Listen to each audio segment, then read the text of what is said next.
Hello and welcome to another recast of Passioncraft Season 12. This next match we will be having a look on is a best of 5, and it decided who advances to the round of 16. We have Azurk, ETpwnHome from Team Exon, and we have as a Protoss player right here, ADR from the Team IndyK. So expect some nice PvZ action. My name is Belia. Thank you for checking out Passioncraft on my YouTube channel. And now enjoy the games. I will do this as a one-taker. So expect every map after another. And just for your information, there is an MMR cup on this particular cup. So nobody above 5,750 MMR gets to play in it. We made that sure, so nobody is grabbing any of those 400 bucks for himself, besides being, because he did fake like his appearance for a smaller account. So that won't be happening. And so let's start. I'm sorry for my rubbish English. It will get more advanced the longer I cast this particular best of 5. Thanks again. Enjoy. And here we go. This is map number 1. And since I introduced both players in a very bad manner, in the bottom right hand side, in the yellow color, we have RDR representing Team IndyK. And he's fighting that Zerg on the top left hand side. This is for Exon, ETpwnHome. And he's already going for a hatchery pool opening, so, well, I'd call that standard, except one little detail. Usually you go gas before pool, so, you might be going for a very quick third expansion. Link speed will be delayed by any means, I can tell you that already. Yeah, our proto player here is going for an early Nexus, so the Cybercore is a little bit delayed, but his tech will still be a lot faster than the ones of the Zerg. So since both of those players are Highmaster players, I don't expect them to play perfect, but that makes the games more interesting in my opinion, because I mean, it always gives space for your enemy to punish a mistake you did, or to not do it. If you get away with a decent misclick, that might actually win a lost game. So I'm excited what both players are bringing in.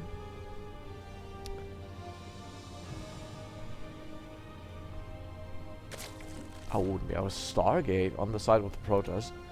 I actually don't like the style of ETpwnHome right here. He has no gas taking yet. He's just doing it. Like, mate, I'm going full queens. I don't care. What do I need link speed for if I have queens? And to be honest, versus a single Oracle, if you just dish out multiple queens, he has 4 already. Queen 3 and 4 are in production, 2 are already out. He doesn't know about the Stargate though. But the plus on just going queens this early is you have all your lava available for making workers. So now we have links in production. He is now taking double gas on the bottom in his natural expansion, which looks kind of weird. He could have had like a decent gas income already, and whatever he's trying to build there, you usually don't need double gas for it. It's like, as usual, the Zerg is trying to keep all his 16 drones on the minerals. Getting a third base is very crucial in this matchup as well. He is not getting any. He is instead getting the layer, a third gas, and an evolution shell, which makes me think... Okay, he's going double evolution shell. This could just be a block off, and he might go into a, very dangerous Mutilus tech. The problem, though, is we have the Stargate on the other side of the map. Here's... Okay, he's getting a Spore right now. And that ADR, this is just a lost value. Could have done so much. The Spore was just in production. Queens were kind of out of position.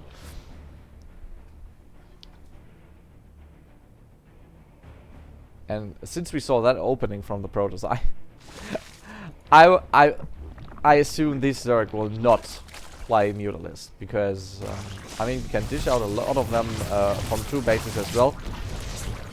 But imagine the Protoss just getting 5 or 6 Phoenixes. You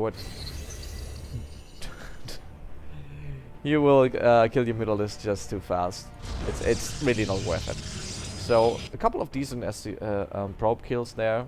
Some HP damage did go down on the Oracle, but it's not too much. As long as it's not completely lost, it's always a nice utility unit to have for vision, for scouting in general. Just to have some detection.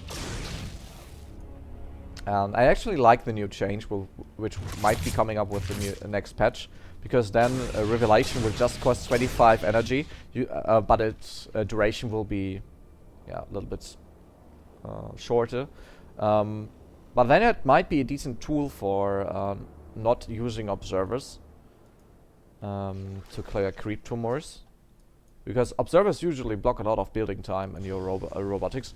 But if you go Stargate first, if you have like 2 or 3 oracles, you can easily make sure to get rid of all these creep tumors. Besides having a great potential of just building one immortal after another. Imagine having 3 observers or 1 immortal more. I mean, any Protoss you would ask, he would say, damn, I take the immortal if I don't need that observer. So we are having an Archon drop. Meanwhile, ETpwnHome is going for a very late third. Just finished at the 6-minute mark, that is. Well, it's kind of suspicious. He is possessed of roaches, and those queens have a decent positioning. If he's now able to focus on that warp prism already. Okay, shield's almost gone. A quick reaction there from ADR. And at this point, it's really hard for him to do anything with it. ETpwnHome did go for very early missile and attack upgrades and carapace, and he's already finished those. He is going for the 2-2, and as soon as that is finished, I don't know if those actually non-upgraded units of the Protoss will still be any useful. I mean, roaches, for example, gain +2 attack for every attack upgrade they gain, so there's the potential of making 4 damage more with each roach. And besides that, he has the Hydra tech already there. Those beasts are getting their speed upgrade right now. He is taking a 4th, and that Archon drop, I mean, yeah, it's there, but until now, it didn't do too much. And you need to be more careful, by the way. As soon as that +2 is through, even a single queen does extraordinary damage on that warp prism. And if you lose that, including both Archons, that's something the average Protoss cries a lot about. So let's see. Army supply of ADR is very big, to be honest. So... but those upgrades still can make a huge difference. 2-0 almost finished. ADR has charge and well, 3 immortals. But when ETpwnHome has like almost the same army supply as he does, I don't see a very good chance for that Protoss army to survive. Let's see. +2 just finished. Can he save that space though?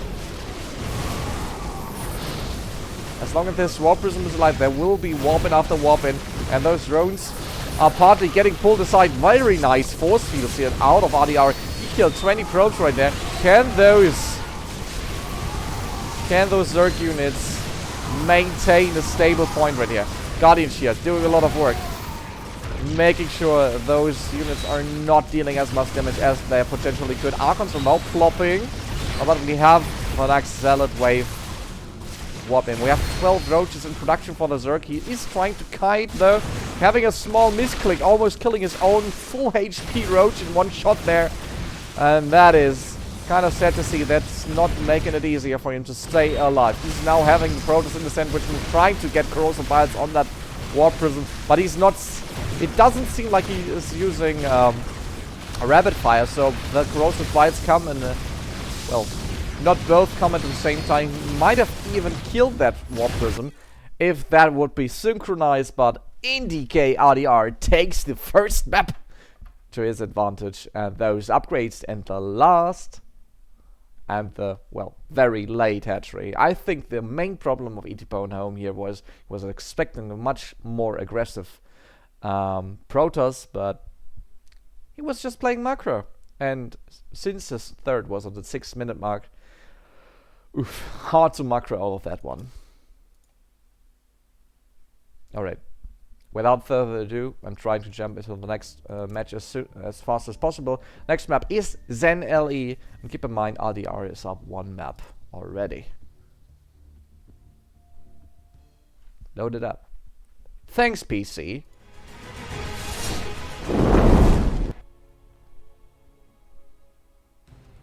Here we go.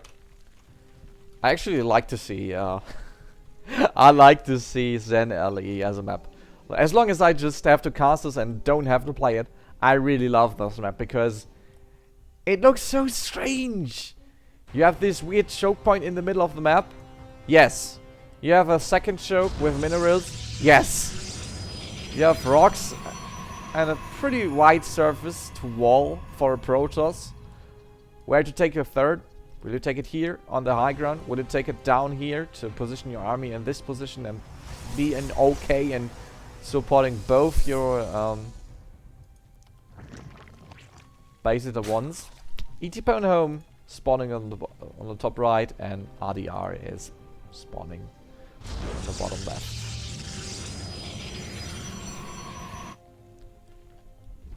It is a best of 5 though, so whoever loses here is not out of that series. But I would recommend for the Zerg to take at least 1 map, because giving it 2-0 to a Protoss already, it's like... you will have like 3 match balls, which means it's basically a best of 1 for the Protoss. And that is the big potential of getting cheesed out very roughly. So this time we're having a gas pool opening with a very late hatchery. So this looks more aggressive. I don't know if ETpwnHome just, well, kind of misplayed his build order on the first map. But if he's not going aggressive with what I see there, I'd assume that is just a misplay. But he is going for Lings this time. Gas will be invested into Link speed, that's why I'm really sure of. And ADR is actually sacrificing that prop here to block off those Lings for a couple of seconds. He did see what was coming his way. He needs to wall off ASAP, and he needs to produce a second Zealot. He should have done that. In this situation, always get a second Zealot immediately. He's now chrono boosting and getting an adept, but that will not be... Wait. Why is he running back now? I would have assumed he would be going for more Lings, and just trying to push in there. But then that Overlord, he already saw that the wall was re-established. Okay, that's a decent decision. I can get behind that. I was just confused for a couple of seconds, which is my secret talent. Well, there's roaches as follow-up. They are very crucial. Let's name the elephant in the room. Corrosive bites. Buildings have a very big problem with evading those. There is a shield battery, yes, but there's just one pylon powering all of those buildings. So this one is out of the base. It would be an instant loss for ADR. I respect that decision to get a Stargate. So I just hope he's not building a Void Ray. The real problem is not the roaches. The real problem is the Ravages and the Lings. And those are units who at best kill with an Oracle. So let's see how long can he survive. Can he survive? That force field might have been a little bit too early, but he's catching a lot of Lings in that wall. That shield battery is getting lower and lower, and it just seems like ETpwnHome is searching for Well, he's just searching for kills. He could have easily gone for the probe kill here, but he's killing all of the units. ADR has nothing left. It's the 1-1 after barely 4 minutes. The Zerg is back in the game. Wow, that was quite fast. I'm a little confused. I don't even know if that would have gone better with a second zealot. I mean, 2 more army supply, yes. Starport was kind of late. But the next I don't know, maybe second pylon shield battery. Second sentry maybe. It looked kind of weird, but decent play from the Zerg. And let's jump right into map number 3. That will be Nightshade on the ladder edition. And currently both players have 1 map for themselves. So let's go. This is Passioncraft. Once again, I'm reminding you, we have an MMR cap. So no big boys in this tournament. It's all about the youngsters, the rookies on the way to the top. The Highmasters, the very low GMs. That's a great opportunity to participate against each other in a cool environment without the fear of getting smashed by people like Namshar, for example, or Bly, who is yeah, well, if he can afford the time, he's almost playing every cup. And if there's just $50 in the main final, he takes it anyway. So with that big risk out of the way, I feel like it's a very nice stage for those younger players to compete in a stable environment. Like, you know, you have this. You can say ladder is a safe environment as well, but you mostly play best of ones. And that series here, we have best of 5. We had a very big group stage before that, which was basically like WCS for, yeah, for those rookies. And I feel like it's a completely different thing to play best of 5 versus the same player instead of meeting him on ladder 5 times. Because you can adapt to his builds. Maybe you saw him playing already and you know, okay, this is Nightshade LE. I'm expecting something more defensive out of the Zerg. Maybe I should go maybe I shall be more active myself, build some DTs. Who knows? The thing is, you get to know a player across those 5 maps you're playing. That means map 1 might be shaky, map 2 might be shaky, but at best, on the 3rd map, you know, alright, my enemy is weak versus drop plays. He doesn't like to get pushed with sentries and immortals, so I might stick to that tactics. If I'm playing Stargate, that's kind of rubbish. He's too good in defending that. And you have something to work with. You have intel. What you don't know is how good is their enemy on the late game. Maybe that is something for us that we might find out. So the first links are hitting the map, and ADR did go for a gateway Nexus Cybercore opener. So, and another Stargate, which isn't too bad since ETpwnHome looks like he's not being too aggressive this time. Last salute to that probe.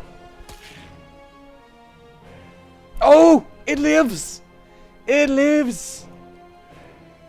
And a very decent command there to get out of there quite quickly. ETpwnHome saw that this adapt finished and went out, and he didn't want to lose any lengths for free. So that's kind of an okay position for both players, because the pro is not losing his probe and the Zerg doesn't lose lengths. It's all fine. This looks like playing together instead of playing against each other, to be honest. So, ETpwnHome saw that Oracle being produced, but he did not throw down any spores yet. Which I'm not a fan of. That adapt getting 2 drones is fine. It's not really great, but it is fine. Man, okay, now he's going for spores. I was a little bit anxious he would... Well, if you have the scouting information, please make sure to use it. Nothing is worse when scouting that there is a Stargate, there is this, like there's any tag, and you had the chance to count it for like 1 minute and you just forget about it. That's the worst thing to notice in a replay as well. No, that never happened to me. No, never. Never happened to anybody. Very nice queen positioning here. That or Oracle. Wow. Already getting those shields disrupted before even seeing the lair in the distance. But there is a second Oracle coming up. +1 missile attack almost through, so this is not getting easier. And look at that. ETpwnHome is going for Nidus Network straight out of lair. So he's just going for Queen Roach, Ling all in. He will take all of his queens with him through the Nidus to make sure that those Stargate units are not going to do anything besides dying. And that's a quite strong all in. It's a very big commitment. If he's losing all of those queens, he is dead. If he's losing all of his army, he's probably dead as well. He needs to deal at least with 20 probes and maybe kick down Nexus. The best thing for ADR would have been to actually have a Robot and a couple of Immortals.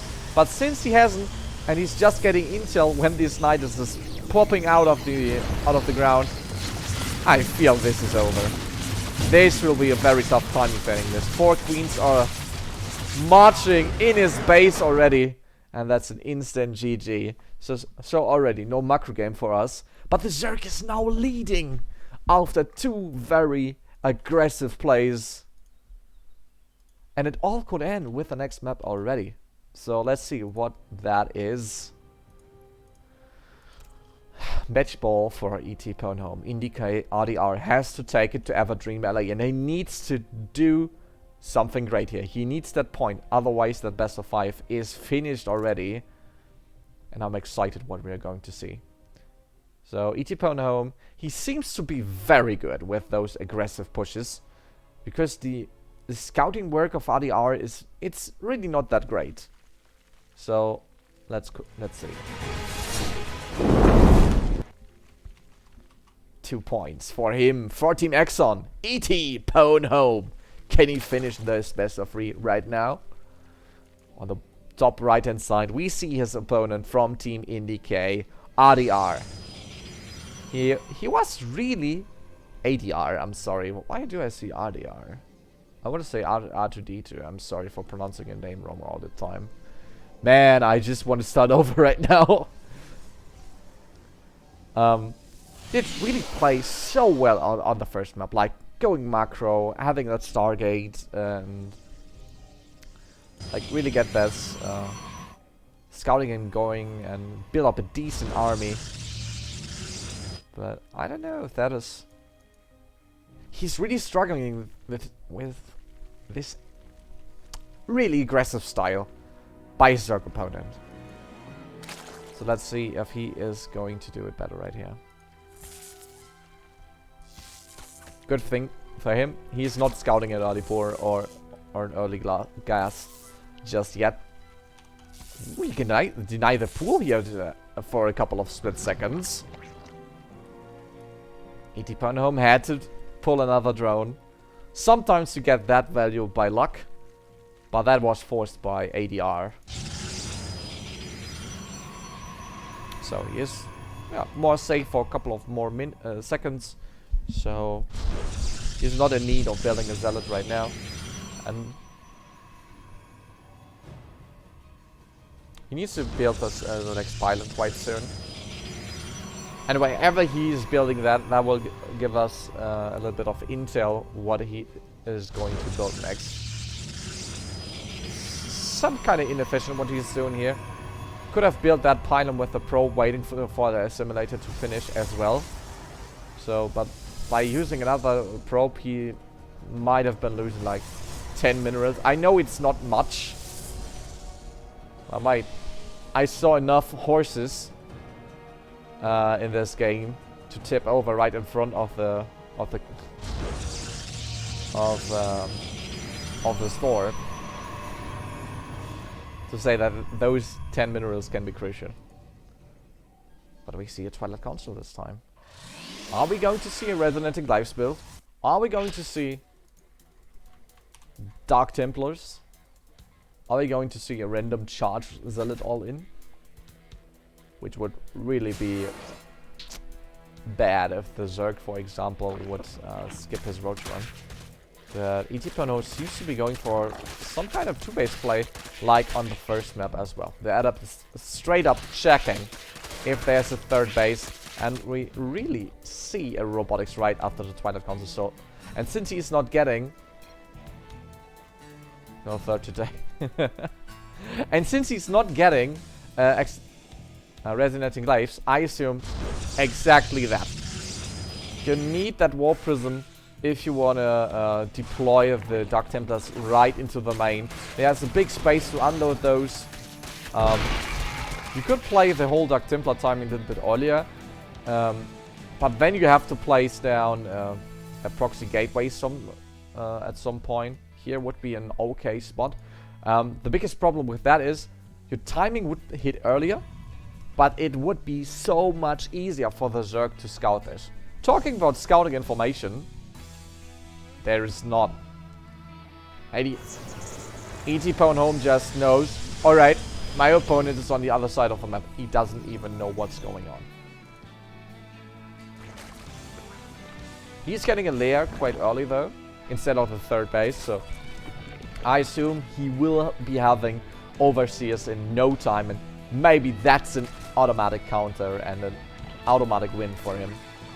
If those Dark Templars don't do damage, if he's losing those and is not even able to make Archons out of those and use them for later combat, that is an almost guaranteed loss for the Protoss. You know the production capabilities of the Zerg? As soon as he knows, okay, I killed 3 or 4 Dark Templars, he will just dish out roaches. And with those missile attack upgrades coming up on the first carapace, you don't have... You cannot expect the Protoss to survive any longer than like 3 minutes. So let's see what can he do with those 4 Dark Templars. Oh, he's already losing that Observer. The Overseer is in place. And the Queens as well. And since there's no third base, ETpwnHome has not too much surface to care about. Usually if there's a third base, you have to care about 3 bases with workers in total. So ADR is changing his mind, is going for an Archon drop, which is still alright, but it's not that easy to lose that. He just needs to make sure that that War Prism is staying alive. Oh, that Queen is getting produced last second. Very beautiful play from the Zerg player. From team representing Team Exon. Pulled away almost all drones right here. Not losing anything right now, right? He did... No! He lost nothing! Wow. Okay. Mr. Protest, do you have a follow-up? He is building Immortals right now. Charge is coming up. So I feel like he's preparing a bigger push. If that third is never really happening, to be honest, like, you need the additional income as a Zerg, and you usually need that extra base to hold off an enemy army on the time. Your main problem is lava. So if you don't have enough lava, because you're missing 1 base, and with that probably some queens, the Protoss can just warp in, have like 3 or 4 immortals, and the first thing you lose is not your income. The worst thing about not having a third base is just not having enough lava. There's nothing worse for your Zerg than having 1k minerals and 500 gas on the line, but you're not able to build anything. And that is the reason why 2-base Zerg is kinda, well, not seen very often.